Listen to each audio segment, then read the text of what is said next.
The plan from the Treasurer today, Jason Falinski, is apparently back to federation and some cooperation.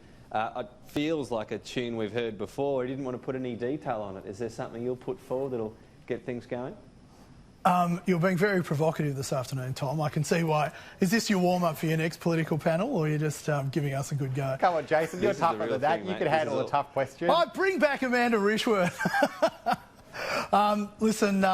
No, he's giving a speech tonight, the Sir John Downer oration in Adelaide. I think that he'll put more meat on the bone, as they say at that point. Yes, I've been in the media as saying that I think a federation works better, that when the level of government spending the money is also the level of government raising the money, because it creates a nexus for the electorate to see the offset between spending and taxing, which otherwise you don't get.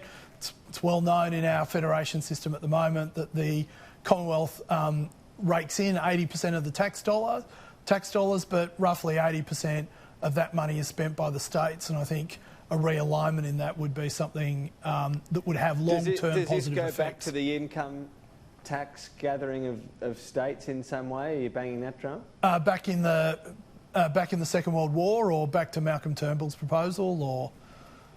Well, we'll go to Malcolm Turnbull's, okay. Still a little bit more recent. Well, yeah, I think that's an idea worth re-examining. I really believe that, because one of the issues that the states also have is that they hold so many of the levers to economic reform, whether it's planning, transport, health, education. All those sit, for that matter, policing and security and safer neighbourhoods. All those things sit with state governments. Yeah. And they need to be incentivised to be continuously undertaking economic reform. The problem that they have at the moment is that when they undertake economic reform, which grows our economy, most of the benefits in higher tax receipts is actually collected by the Commonwealth. And the way that our federation system works at the moment... I get that argument. Yes? Yeah, no, I get that argument, and that's fine. But, I mean, I'd like to ban a Marsh playing for the Australian cricket team again, but it's not going to happen. Is this idea going to happen? Are you wasting your energy? Is anyone in government sympathetic to it?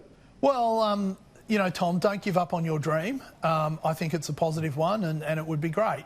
And in terms of my dream, look, there is no one ever lost anything by advocating good reform, and you know, we have to keep banging the drum and see that it happens. Look at the Tom. Can I? It's just occurred to me. Look at the GST. I mean, John Howard first tried that in 1980. Keating tried that in 84 and 85. Houston tried it in 93, and it finally became law in 99. So these things take time. All right. Do you agree with the logic of it, Patrick Gorman? Look, I think the framing of what Treasurer Frydenberg has done, which is basically to come out, drop a speech to the newspapers. I read it in the West Australian this morning, where he was basically saying to the states, stop asking for money, stop asking for things that are important for your communities. Unless you're interested in doing what I tell you to do, you know, the checkbook is closed. I mean, it was a very uncooperative way of trying to give a speech saying that you want more cooperation about big macroeconomic reform. I don't think the Treasurer is serious about this. I think he just wanted to give a speech smashing up on state governments, and I think that's really disappointing. And I'm very concerned that what I just heard from Jason when he references the GST example is one of the things that we know that a number of Liberals, and I think Jason's included in this category, talk about is increasing the GST. That would be a major reform. It would be a very bad reform.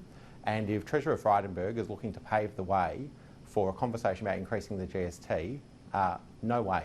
That is just a terrible thing to do. And do it on the back of smashing up the states. Point me to where he's saying that. I said softening up for a push to increase the GST. We know that the New South Wales government has put forward this as one of the options. Jason, why don't I just ask Jason, do you think that the increase in the GST should be on the table? No, I don't, Pat, but the person who first raised that as an idea was Jay Weatherill when he was still Premier of South Australia. Well, Jay's, as we know from the Labor Party review, had a few bigger problems on his plate in recent times. Poor Jay. I reckon I'll have to score that one 1-0 to Falinski, I reckon. But as he says, don't give up on your dreams. Finally, Just want to ask you about the motion that's passed the Senate this afternoon. This is for the Prime Minister to meet with these former emergency workers and at least 5 former fire chiefs or commissioners as well to get an idea of the situation, what might need to change, resources, planes, hazard reduction and so on. Should he heed that call, Jason Falinski? Well, of course, he should always listen to the Senate and motions passed in the Senate. It just... I mean, I'm being political in saying this, but really, you know, the amount of politics being played in the Senate over these natural disasters is very disappointing. And this, All right, we'll scrap the Senate part of it. Yeah. These people want to meet with the PM. Should he meet with them? Well, I think that someone from the government should meet with them. I think the appropriate person to meet with them in the first instance is David Littleproud.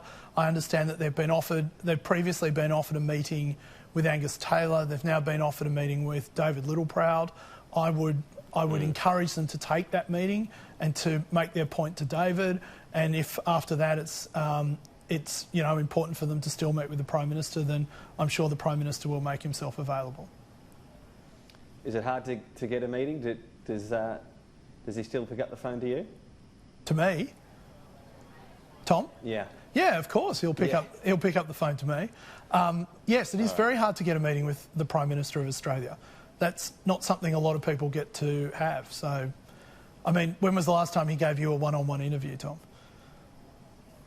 Recently, actually. Oh, okay. G7, your favourite We'll have meeting. to score that one 1-0 to Tom. Patrick Gorman, they're getting a meeting with the Minister responsible for the area. That's fair enough, isn't it?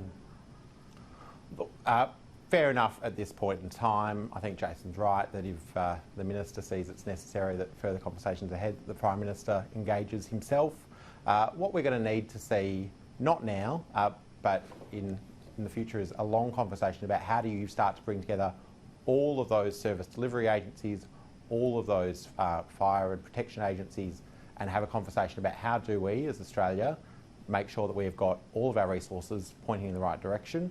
It's that's a big conversation. It's probably bigger than just the Prime Minister. It involves other ministers. It possibly involves some people on the Labor leadership side. These are things that I think most serious people have said over recent days are above politics. Let's make sure that that spirit continues as we look at the lessons to be learned and how we act for the future.